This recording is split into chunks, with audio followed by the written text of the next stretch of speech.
eta lehenik eta behin eskerrak eman. Onuntza borbildu zeraten egin. Urasoz talde bezala berriro ere hemen gaituzue, gertatu diren eta ezkutatu nahi dizkiguten gertaeren berri emateko. Aspaldi, jada ia 10 urte badira, hitz eman genuen irmo helduko geniola eta fin saietuko ginela gure aurren osasuna zaintzen. Gertatu direnak oso kezkagarriak dira eta gainera oso kontutan izan berdian datuak faltseatu dira. Ingurumenari eta herritarrei kalte handia eraginez. 17 pertsona daude ikertuak, deklaratu beharko dutenak azaroaren 2ean, 5ean eta 6ean.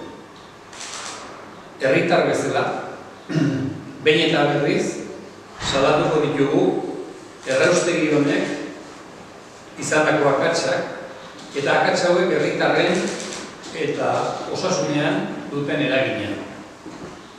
Guzti honen berri, orain, zehatzago Joseba Berraustegik emango dizuet. Gaur berri ematen egean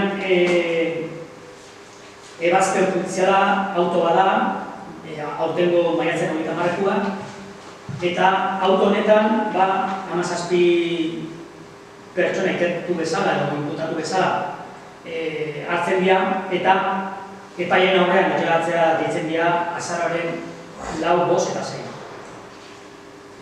Pertsona hauek dira ekondakin emakida duen enpresaren administrazio kontseiluko kideak, baita Ekobal da filial bat Urbasarrekoa eta da sortu duten pertsona juridikoa 35 urtetan zerbitzua emateko, eta baita ere daude teknikari batzuk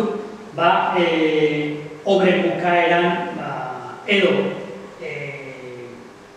homologazio ziurtagietan faltsukeria egin omen dutenak.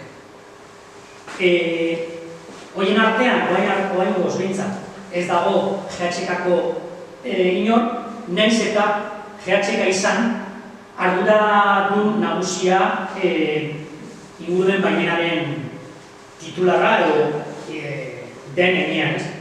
Hau da, obra bukatutzat hartu zirenean eta funtzionatzeko baimena eskatu zanean GHK eskatu zion Eusko Jaurlaritzari.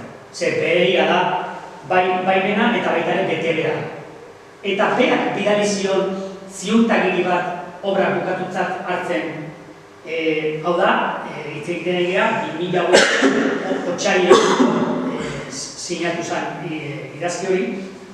Eta hor esaten zen, obrak proiektuak bezala eginak zirela eta obra bukatua zela. Eta hemen artistatuak demostratzen duna da hori gezurra zala. Etze dela bukatutak eta etze dela eginak proiektuaren arabea. Hau honek emango du etorkizunean zer esan handia, zer honek badauka eragina baita ere funtzionamendu baimenean. Hau da, demostratzen baldin bada faltsukeri dokumental bat egon dela, bere erraztegin baimen osoa bertan bera gelditu dugu behar. Hor badaude teknikari batzuk eta zuzendari edo direktibo batzuk ziurtatu dituztela dokumentu faltsuak resultante. Orduan, ikerketa hau nola oso teknikoa da, Ukomako unitate teknikoak parte hartu du eta txosten perizial bat egin du. Oso zorrotza, non ondorioztatzen da erraustegiko foso, biltegi, kanalizazio guztietan filtrazioa zela. Denak egon batko lukete estankoak, hortikan izin zuen ezer urik ies egin, eta denetan ies horiek eman dira, denak gaizki zeuden, denak interpretatu gabe zeuden. Hau da, erraustegi baten eman egon daiteken neurri zuzentzaile nagusiena dela mediora ez izurtzea ezer, justo neurri hori ez da bete zati batean, ez zan bete bat. Hau da, martxan jarri dute instalazioa, bere neurri zuzentzaile nagusia martxan jarri gabe.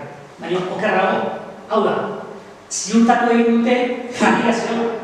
Eta saiatu dira iritzi publikoa eta administrazioa, ingurumen administrazioa eta denak engainatzen, jakinda ez zeudela egoki prestatuta olako gauzak ekiditeko. Ze gertatu da? Ba, gertatu egin da. Eta horreziak esaten da, gertatu da bi gauzengatik. Bat, ez dituzolako egin barrekoak, eta bigarrena, konturatu zea foso hori, adibidez, erosteko fosoa goraino izietu ez beteta zola, eta urte eta erdi batean ez dezu ezer egin. Bakarrik egin dute bonbeatu eta zader eta hartasunara eraman, ja, evidente egin danean, erreka gorrika zeulako eta aparrez beteka. Udun, akatsak edo oso solarredeak, sartu dira kamara batekin, eraustegiaren azpiko lurra, justo arrokaren gainean, dago ondoko edo fondoko trena. Horre jasotetu, digamos, euri urak filtratzen dira atarrenetan, uroiek, eta horiek errekara dezazte. Hor, iziriatuak sartu dira eta hortikan ateazian errekara. Kanalizazio hori ere, hautsita dago leku guztiatikan, eta hortikan ere filtratu egin dira ja terrenotara, ja ez errekara, bizita terrenotara, eta hortikan hori egan, ez? Eta gero, azken gauza ipagarri bezala, honek badauka eragina beste prozedura penal batean, da Jose Ignacio Asensio imputatua dagoen liziriatu hauek Artaxoa eta Zaberrea ilegalki eraman omentzielako eta LER kodea, edo beraien kode identifikatzeko kodea faltsutu egin omentzelako, hor artxibatu egin zan behin-behineko ikerketa hori esanez liziriatu hauek toksikoak edo arriskutsuak etziela. Ikerketa honek jasotzen du Bartzelonako Instituto Nacional de Toxicologia y Ciencias Forenseen ikerketa liziriatu hauen inguruan, eta ondorioztatzen du kutsadura handia daukatela bai konduktibidade aldetika, bai amonioa eta bai metalastun eta beste metalekin, eta baita ere plastifikanteekin oso kategarria eta oso toxikoariena ingurumenarentzako eta ur organismoentzako. Berez, pentsatzen dugu, horik ere bere eragina izan behar duela beste ikerketa horretan.